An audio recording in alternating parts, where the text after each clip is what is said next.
All right, we're going to keep going. We're going to listen to D. Always fascinating to listen to the finances. Good morning, President Warner and members of the board. So let's talk about the financial highlights of the third quarter of the fiscal year, which ended on March 31st. Kind of on the downside, our total revenues were under budget by $15.4 million at 3.8%. Well, the revenues were under budget by $15 million. Uh-oh. These are combined primarily of two things. One is the payroll tax revenue collections are slightly below budget at $10.8 million, and as we just discussed, the passenger revenue is down $5.7 million. In fact, we recognize that our passenger revenue expectations in the budget were a little too optimistic, and so we will be writing down the expectation by year end. Excuse me, Dee. Yes. Oh, I'm so sorry. Well, what are we doing here? Let's go there. Okay. There's some problems. Okay. But on the good side, the total operating expenses were below budget by $11.5 million. Oh. We've highlighted the operating expenses. The net results from operations overall was $16 million. It's below budget by $3.9 million, which is basically under budget. How do they do that? Under our expectations. So move on. Let's see. Okay, so another few features. We've got the payroll tax and the passenger revenue. Covered that. Wait. We're highlighting the system operating expenses area, although in your report on page 2 and 3, there are other areas of the budget that we're showing under budget in some of the expense areas due to timing of expenditures, that some seasonal in nature that we expect to come basically roaring back in the fourth quarter. But the system operating expenses were 3.5% under budget, $8.5 million, which makes up the bulk of it. Some of the features of that included $1.3 million over budget in the operations group, $500,000 over budget in transportation and personal services, $1.3 under budget in the ATP direct services and ATB backup, and as you'll see from the narrative, like, for example, public affairs was under budget by 1.3, safety and security under budget by $2 million, and information technology under by 1.5, and so on. So they only have altogether, it came to our 11.5% under. Operating project expenses, which is a relatively small piece of our overall capital plan, $5.3 million. Or 46% under budget. So again, due to timing. So we've made these reports incredibly brief. If you would like more information in these reports, please let me know, and we can expand on any part of it. If you have any questions now, I'm happy to answer them. Questions by the board? She's pretty efficient, isn't she? Who's going first? I'd like to back up to the operating project expenses being so much under budget due to timing. Mm-hmm. And what that suggests to me is that we're not doing as good a job as we probably should be doing in terms of our project planning. And what are we going to do about aligning what are you going to do about that, Dee? More closely with reality? Well, that's a very good question, and it's something that's, while this is a very small microcosm of the overall CIP, we did spend 55% of it, so we've got 54%. So by the end of this fiscal year, this small amount of money is probably going to be diminished, if not completely expend. The larger picture of our larger CIP does indicate that we do over budget in many project areas compared to our delivery system. So our ability to deliver on the projects in the schedule that we have currently planned in our budget is something that we are really focusing on very intently in terms of figuring out why are we doing this. I mean, obviously, as a finance man yourself, it looks like bad budgeting. And so what we're doing is taking a closer look at what our capital requirements, our cash requirements are compared to all the constraints that currently are keeping us from spending the money as we expect to.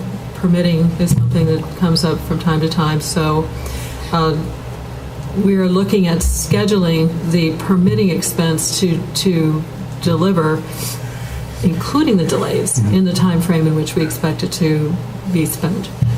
So again, it's something that we are looking at very closely, and we meet on it on a regular basis.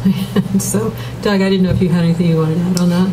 Yeah, I think this is an area sometimes where our eyes are bigger than our stomach, and where we get down to the projects that I see in the capital management process here, where they're all legitimate. Boy, they're all important, but you get down to the human capacity to execute internally, in addition to some of the variables on the outside. Our partners, i.e. permitting, has actually recently been a real challenge for us, because, for example, our partners in different municipalities are running, in some cases, up to a year behind in their actual issuing a permit. So we link our timing to them as one example. So we are investing in enhancing, understanding those relationships with project management better, but we definitely need to close the gap, I call it, between on cash flow, or ask versus spend, if you will. And I think we've, right now, last year we were in the, similar to other transit agencies, we've actually checked with others. Right now, last year we were around the 40% mark. This year we're tracking about 25%. So we're heading back down, I think, on some of the gap, if you will. This is something we really need to keep ahead of us, particularly as we see future demands that will come to this board around, we have to replace the Type 1 vehicles, we have to do our Powell Street garage. There's a lot of significant capital between state of good repair and expansion that's coming our way. So this is one of the levers I think management needs to tighten up on. There are some expenditures that are very easy to predict. Our bus purchases, for example, we know we need approximately $20 to $30 million every fall when the next bus group comes in. The others that involve the work of others, consultants and others, it's harder to predict. As Dee pointed out, I've had a lot of experience in the local government finance field, and one of the constants through all the various places I've worked is lining up capital expenditures and capital budgets. It's a really tough one. And I always kind of go back to the old Star Trek, Scotty's method of success, which was to under-promise and over-deliver. And unfortunately, through my career, what I've seen is what we tend to do is to over-promise and under-deliver. And so we have this nice list of projects or CIP or whatever, and they address problems that people are concerned about. And we point to it and say, oh, yeah, see, we're going to get it done. And then we don't. So for me, it's that perception issue for our customers and for the public. Go ahead. So, Dee, could we go back a slide on the revenue side of things? So we basically, so we have two main areas of revenue miss on the passenger revenue, which is, we kind of have some background on what's going on there. But on the payroll side of things, the payroll tax side of things, how much of that is timing in regards to, when the payroll tax is paid, and how much of that is because I'm assuming that employment is remaining about 4% unemployment and about 96% employment. So I'm not hearing the numbers going the other direction. Sure. To substantiate that much of a miss. Well, that's why I said payroll tax collections, because we, in the fourth quarter of the year, we receive a big bunch of money from the payroll tax. So where the self-employment tax and others, they lag as far as a collection standpoint. But the good news is that the payroll tax overall is 4.2% higher than last year at the same time. So we believe the trend is still up. You're right, employment in the region is still and it's expected to continue that way. So we're not expecting a decline.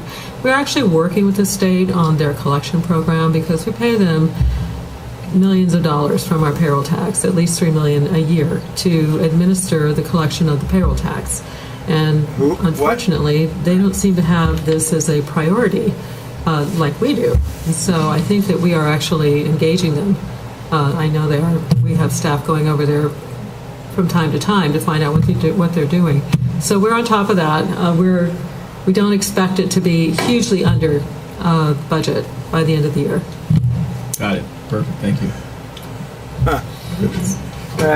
Good. Great, thank you very much. you. Thank you, Dee. I'd now like to move, as part of the General Manager's update, to talk about the Southwest Corridor update. And so, Here we go with this, you know. and as we've talked about riders here, Yeah, it just amazes me that this is such a focus. It's they don't even have funding, but full speed ahead. We'll get that money from you guys. When I say you guys, I mean the public. so talking about new opportunities, Southwest Corridor is a really big one. It's a long-term one, but it is big. It's a project that's nearing an important milestone, the publication of what we call the DEIS, or the Draft Environmental Impact Statement. This DEIS, is a decision-making tool required under federal law that outlines how a particular project will affect the human environment, the people around it. Once published, it will be shared with the public for review and comment on the alternatives under consideration for the light rail between Portland, Tualatin, and Tigard. In the coming months, the board members, you will have an opportunity to hear the testimony from the public and their perspective on this, how this new line will affect them. You'll also be making some key decisions that are coming up, one of them being the adoption of what we call an LPA, or a locally preferred alternative, later this year. So Leah Robbins, and I don't know if Dave Unser was able to join today. No, so Leah's our resident expert who's going to help us and cover off with you the latest update on the Southwest Corridor. So Leah. Great. Thank you, board members, for the opportunity to give you a broader update on the Southwest Corridor project. Steve Witter touched on it last month. Here's this so I want to provide some details, and if there's time, or if you have... See, millions of dollars are going into this, millions, okay? And this is really why ridership is down, because so much capital goes into this kind of thing. Okay, there's so much of the money goes into this rather than improved bus service. And this is all coming out of local funds. All of this is coming out of Trimet general revenues. They don't have any federal funding for this. Okay, so this is all coming out of the Trimet general fund. And you can see they're just moving forward, marching forward like everything's okay, but it's not. Okay. Detailed questions, we should have some time for that. I want to remind you of the kind of long time frame on these projects. Right now, the Southwest Corridor, a 12-mile corridor, is in the midst of the environmental review process. And the corridor itself, we anticipate by 2035, 70,000 more residents, 30-minute reliable trip from Bridgeport Village to Portland State University. Reliable, like a regular light rail.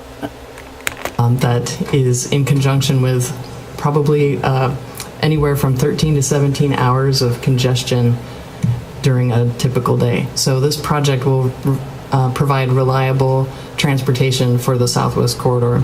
We anticipate by 2035, 43,000 riders on the alignment. Yeah, well, Trimet projections are trash. We know that. Orange Line never even met first-year ridership. The West is a disaster. So their projections are trash. And for this major milestones this year, as Doug described coming up, we in March have identified an initial route proposal, and I'll talk a little bit more about that, which will be included in the draft environmental impact statement, targeted to be issued by June. And that kicks off a public review process that will culminate in a steering committee recommendation, and that includes all of our partners, with Doug being our Trimet representative.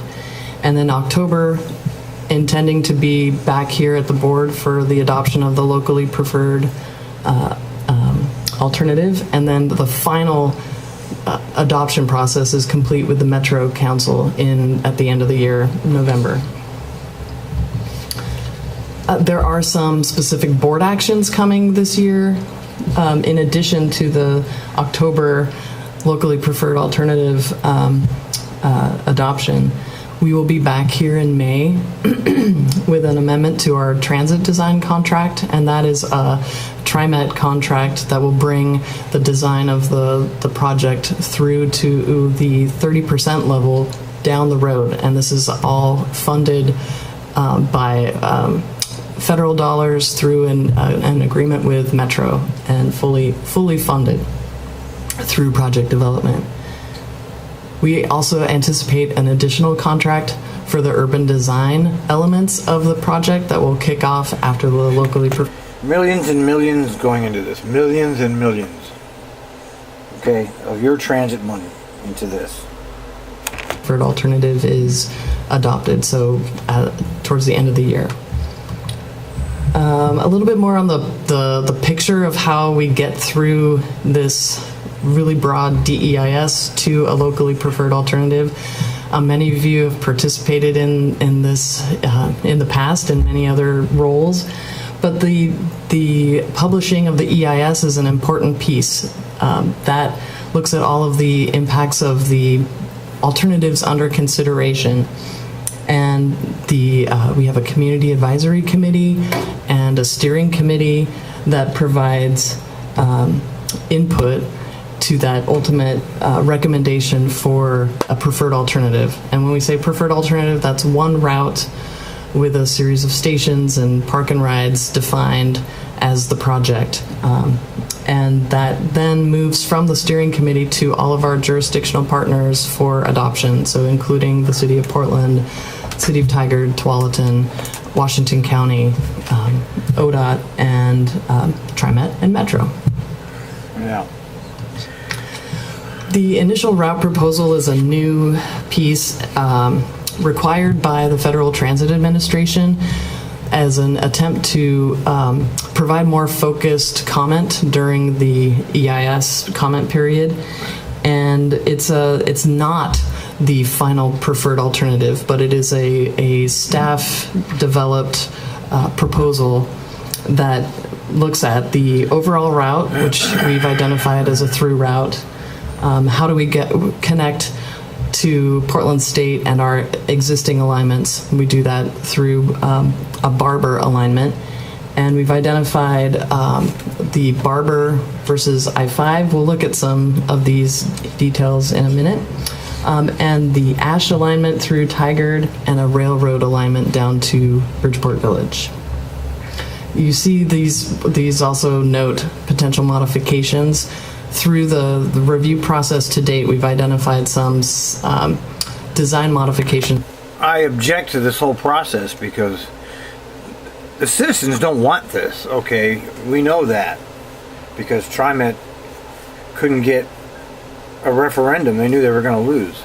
So they're pushing this on everybody, okay? This is going in whether or not the citizens like it or not, because these people are smarter than us, right?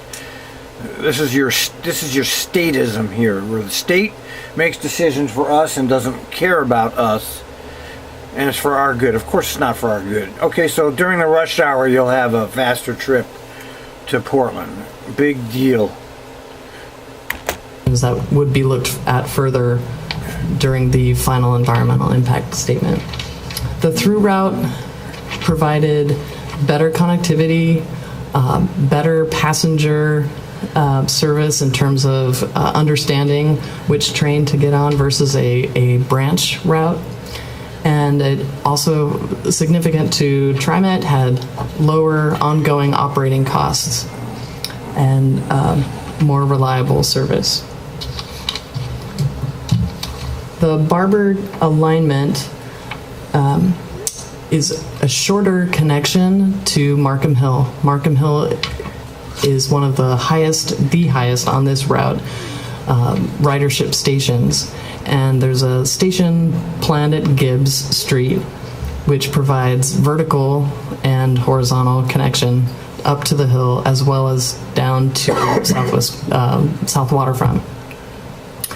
It's a faster travel time and has relatively fewer impacts to historic and property impacts than the NATO alignment. Those were the two choices in that section. One of the things that our partners have noted is that we want to continue to discuss a regionally significant project at the bridgehead, which was connected to the NATO alignment. So partners right now are looking at what it would take to connect the neighborhoods and still maintain regional transportation connectivity with the bridgehead. That is separate from the light rail project. Moving forward to the next section, continuing with the Barber alignment versus running adjacent to I-5. This was seen as having more accessible stations in the center of Barber Boulevard, more connectivity improvements along Barber, and fewer residential displacements. Still, as you'll see with the EIS, there are property impacts, but fewer residential displacements. In this area, our partners have identified the importance of a jurisdictional transfer from ownership of that roadway, the roadway authority, from ODOT to the City of Portland. As we connect to Tigard, there were two alternatives, the Clinton alignment and the Ash alignment. Both had different series of issues in terms of connecting the downtown and the Tigard Triangle, and all partners had agreed to look at the Ash alignment, but here noting some significant design modifications that partners want to see. This alternative did have residential impacts and a business community impact that our team has looked at modifying the design in a way that meets the project needs, but reduces those impacts to those two pieces of the community. Oh God, what a name. And we note those as an Elmhurst design and a Hull station design. So we continue to work with our partners in Tigard to make sure that the project reduces those impacts. They had a referendum on this, and I think the pro-light rail won by 5 votes. Okay, so this is a very divisive issue. Light rail is a divisive issue everywhere around the country because it destroys everything in its path. It's hugely inconvenient. It requires operating subsidies forever. In the case of Trimet light rail, the only line that's really been successful is the blue line. I know they have these 50-year.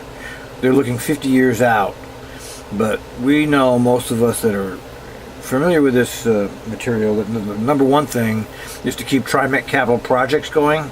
I mean, if they don't have this stuff to work at, they got no job. So they pretty much control the agency, so they're going to keep moving to keep their jobs. And so even though there's no funding, they don't know where they're going to get the funding. You can see this is just full speed ahead, which is the cart before the horse. But since it's government, they can get away with this shit, man. Nobody in actual business would ever. You don't operate like this. You don't do things until you have your funding set up. But with government, this is how they do it, and this is one of the reasons why government is such a massive fail for the citizens. Because this isn't for us; it's for the technocracy. It's for the developers. This has nothing to do. It's not going to help any actual people. It may give you, like I said, it will give you a 10-minute quicker ride during the weekday rush hours. But this has nothing to do with actual people. Just like the Division one, it has nothing to do with actual citizens. But also maintains a fast ridership through route to Tualatin.